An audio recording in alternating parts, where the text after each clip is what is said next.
মেলা সবসময় সবার ভীষণ প্রিয় একটি জায়গা, আমার স্পেশালি ভীষণ প্রিয় একটি জায়গা। বিকজ ছোট্টবেলা থেকে বাবা মার হাত ধরে আগে তো আমরা মেলাতেই ঘুরতাম, সেটাই সব থেকে আনন্দ পেতাম।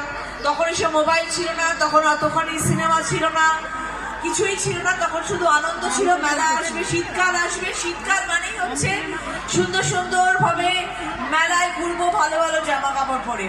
আর ঠিক সেরকম মেলায় আজকে আমি এখানে এসেছি। এত সুন্দর নাগরদোলা, চারিদিকে খাবার জিনিস কেনার আয়োজন, আর কালকে ক্রিসমাসের বড়দিনের কেক খাওয়া, আনন্দ করা, পিকনিক করা, মজা করা, এর থেকে বড় জিনিস আর কি হতে পারে। খুব খুব ভালো লাগে। এবং আজকের এই মেলায় এখানে আসতে পেরেছি, তোমাদের সকলের সামনে আসতে পেরেছি, সেই জন্যে ভীষণ খুশি লাগছে, অসংখ্য ধন্যবাদ লাগছে।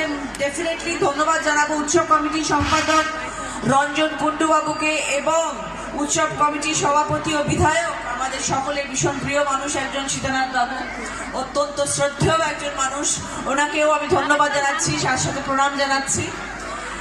এবং আপনাদের সবাইকে ডেফিনেটলি, কারণ আমরা এখন শীতকালের সময় এখানে এসেছি, আপনারা সবাই এখানে সমাহিত হয়েছেন, আপনাদের সবাইকে অসংখ্য ধন্যবাদ। সবাই কেমন আছেন বলুন?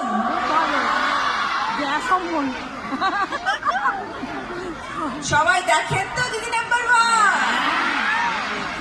ধন্যবাদ আপনাদের সবাইকে। এত বছরের আপনাদের সকলের ভালোবাসা পেয়েছি, এত বছর ধরে ছবির জগতে অভিনয় করেছি, আপনাদের সকলের সান্নিধ্যে ছিলাম, ভালোবাসা ছিল, ওই জন্যে দেখুন এত বছর ধরে কাজ করেছি। তারপর দিদি নাম্বার 1 আজকে 14 বছর ধরে করছি।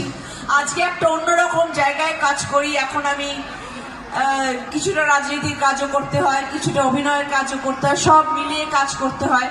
কিন্তু আমার মনে হয় আমরা মেয়েরা সবকিছু পারি, তোমাদের সকলের মতন, আপনাদের সকলের মতন, কারণ আপনারাও সব কিছু সামলাচ্ছেন যেরকম ভাবে, সেরকম ভাবে আমরা মেয়েরাও সব কিছু সামলাতে পারি। তাই জন্য অভিনয়ও করতে হয়, দিদি নাম্বার 1ও করতে হয়, রাজনীতির কাজও করতে হয়, সংসারও করতে হয়, ছেলেকেও দেখতে হয়, সবই করতে হয়। আমরা সব কিছু করতে পারি।